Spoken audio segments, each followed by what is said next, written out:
You've been squeezing medicine onto your burger this whole time. Not metaphorically, not as some kind of health food marketing spin. Literally, what you know today as ketchup was once prescribed by actual licensed medical doctors as a treatment for liver disease, jaundice, diarrhea, and indigestion. It was bottled, labeled, and sold in pharmacies across America, right next to your laudanum and your mercury pills. And the worst part? The ketchup they were selling looked absolutely nothing like what's sitting in your fridge right now. No tomatoes, no sweetness, no thick red sauce, just a dark, fermented, fishy liquid that smelled like something had gone wrong in a harbor somewhere. Welcome to the real origin story of ketchup, and I promise you, by the end of this video, you are never going to look at a bottle of Heinz the same way again.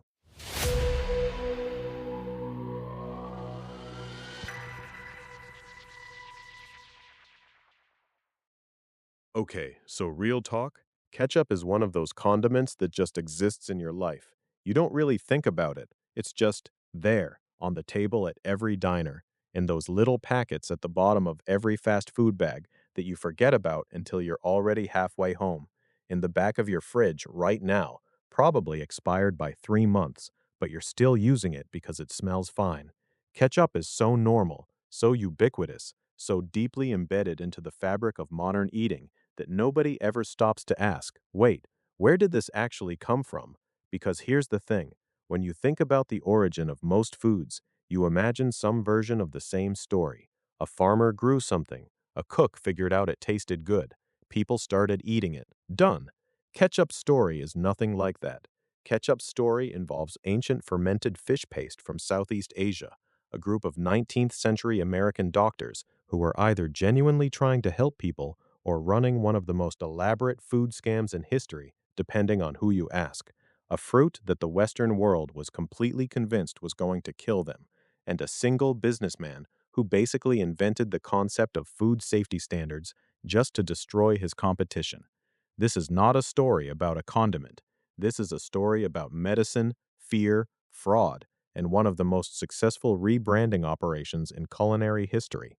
Let's go back to the very beginning. To understand where ketchup really comes from, you need to completely erase the image of that red bottle from your mind, because the original ketchup, the thing that eventually evolved into what we eat today, was not red, was not sweet, was not thick, and contained absolutely zero tomatoes.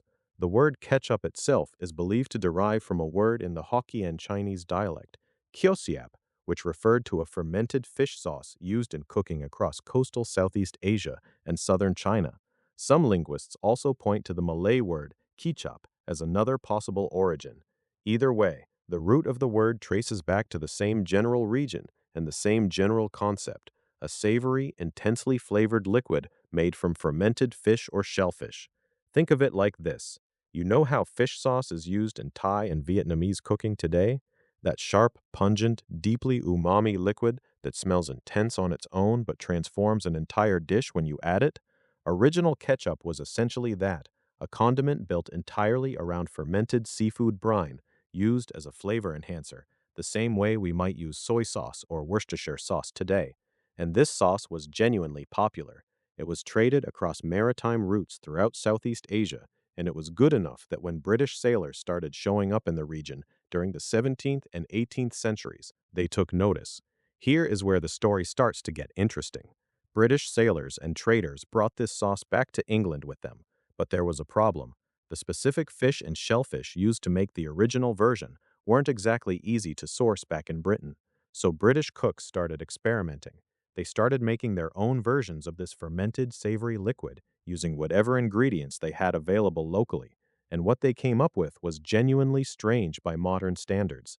British ketchup recipes from the 1700s called for ingredients like anchovies, oysters, mushrooms, walnuts, and kidney beans. There were mushroom ketchups, oyster ketchups, walnut ketchups. All of them shared the same basic concept, a fermented, aged, intensely savory liquid used to add depth of flavor to food. But none of them contained tomatoes, and none of them were anything close to the sweet red sauce you're picturing right now. This version of ketchup crossed the Atlantic with British colonists and eventually became popular in America as well. American cooks made their own versions, continuing the tradition of using whatever was locally available, mushrooms, walnuts, anchovies, even grapes, to create these savory, flavor-enhancing liquids. And then someone, at some point in the early 1800s, decided to try making ketchup with tomatoes, which sounds obvious and straightforward until you realize that at the time, a large portion of the American population genuinely believed tomatoes were poisonous. This is not an exaggeration. Tomatoes belong to the nightshade family of plants, and in Europe and early America, the nightshade family had a serious reputation problem.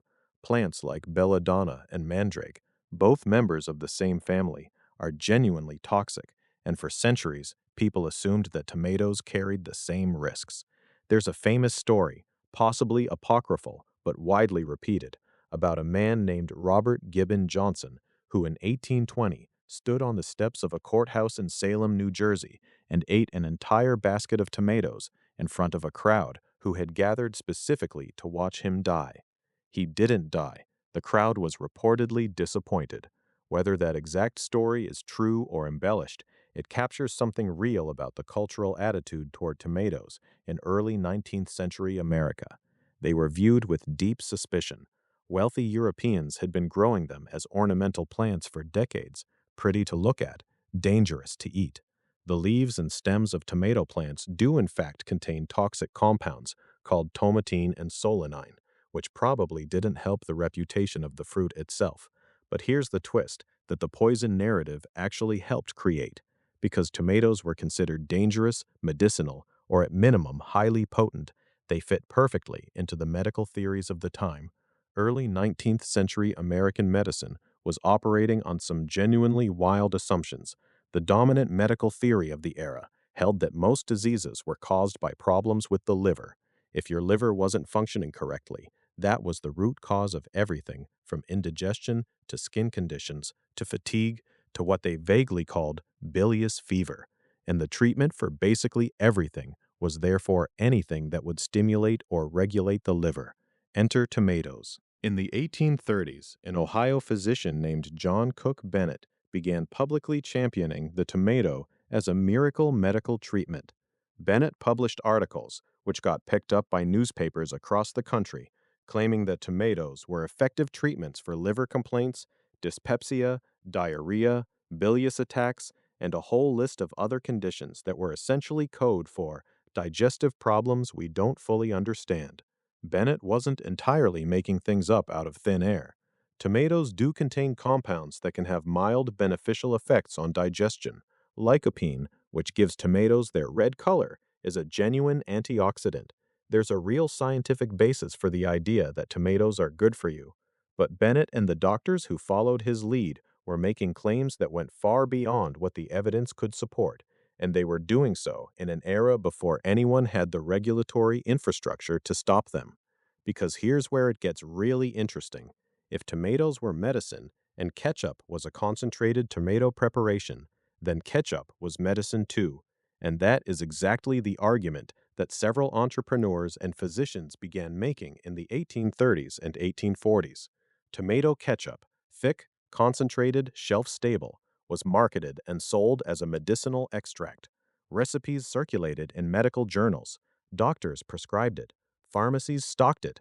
At least one entrepreneur, a man named Archibald Miles, began selling tomato pills, essentially dehydrated, compressed tomato extract, as a patent medicine under the name compound tomato pills, claiming they could treat scrofula, bilious disorders, and other conditions.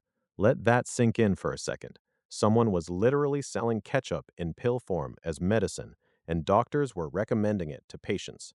Now, to be fair to the medical establishment of the 1830s, and I am being very generous here, they were working with genuinely limited knowledge. Germ theory didn't exist yet. The understanding of nutrition was primitive at best. The concept of vitamins hadn't been developed.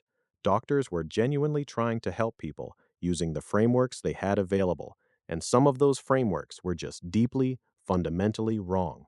But there were also people who knew exactly what they were doing. Patent medicine was a booming industry in 19th century America. The term patent medicine is actually a bit of a misnomer. Most of these products weren't patented at all, because patenting would have required disclosing the ingredients.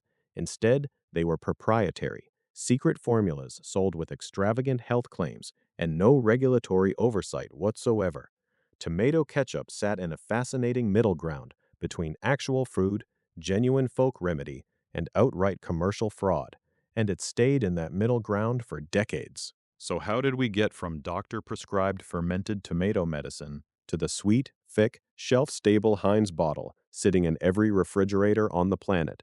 The answer involves one man, one very specific business decision, and a surprisingly pivotal moment in the history of American food safety regulation. For most of the 19th century, ketchup, tomato ketchup specifically, was a highly variable product. Different manufacturers made it differently. Some versions were thin and vinegary, some were thick and sweet, some contained preservatives like sodium benzoate, coal tar derivatives, and other chemicals that today would absolutely not be allowed anywhere near your food. The shelf life was inconsistent, the safety was questionable, and the quality ranged from genuinely good to actively dangerous. Henry John Heinz had been in the condiment business since 1869, starting with horseradish before expanding into pickles and other preserved foods. By the 1870s, he was making ketchup, and by the 1880s, he had become one of the dominant players in the American condiment market. But Heinz had a problem. His competitors were making cheaper ketchup by using lower quality ingredients and loading the product with chemical preservatives, particularly sodium benzoate, to extend shelf life. Heinz had invested in higher quality ingredients and a different preservation method, using more sugar, more vinegar, and riper tomatoes to naturally extend the shelf life of his product without chemical additives. This made his ketchup more expensive to produce, and it put him at a competitive disadvantage against manufacturers who were cutting corners with chemistry. So Heinz did something genuinely clever. Instead of competing on price, he lobbied for regulation. Working alongside a food chemist named Harvey Washington Wiley, Heinz pushed for what would eventually become the Pure Food and Drug Act of 1906, one of the most significant pieces of consumer protection legislation in American history. The law required that food products be accurately labeled and prohibited the sale of adulterated or misbranded foods. The debate over sodium benzoate was central to the campaign. Heinz argued, correctly as it turned out, that sodium benzoate was a potentially harmful additive that consumers weren't being told about. His competitors argued it was harmless. The scientific debate was genuinely contested at the time, but here's the thing. Whether Heinz's motivations were primarily about consumer safety or primarily about destroying the business model of his cheaper competitors, and historians still debate this, the outcome was the same. The Pure Food and Drug Act passed. Chemical preservatives in ketchup became heavily scrutinized. Heinz's naturally preserved, higher quality, sweeter and thicker ketchup became the industry standard, and that is essentially the ketchup you're eating today. So let's zoom out for a second and look at the full arc of what just happened here. Ketchup started as a fermented fish sauce from Southeast Asia. It got picked up by British sailors who couldn't replicate the original recipe and started experimenting with mushrooms and oysters and walnuts.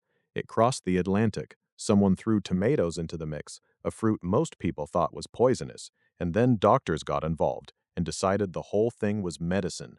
It spent roughly 2 decades being prescribed by physicians and sold in pharmacies. Then the medical claims quietly faded away as scientific understanding improved, and the more obviously fraudulent patent medicine industry started attracting regulatory attention.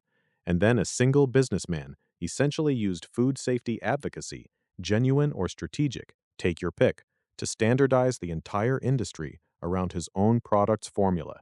The ketchup you put on your fries tonight is not the result of culinary evolution. It's not the product of generations of cooks refining a beloved recipe. It is the direct result of ancient fish sauce, medical fraud, a tomato that people thought would kill them, and one very shrewd businessman who understood that the best way to win a market is sometimes to change the rules of the game entirely. And the wildest part of all of this? None of the major players in this story set out to create ketchup as we know it. The sailors were just trying to replicate a flavor they liked. The doctors were either genuinely trying to help people or genuinely trying to make money, possibly both. Heinz was trying to sell condiments competitively. Nobody sat down and said, I am going to invent ketchup. It just happened, accidentally, through centuries of cultural exchange, scientific confusion, commercial ambition, and a frankly absurd amount of fermented fish. Here's what I want you to take away from all of this. Next time you see a food product with a long heritage, a classic logo, a story about generations of tradition, ask yourself what the actual history looks like when you pull back the curtain.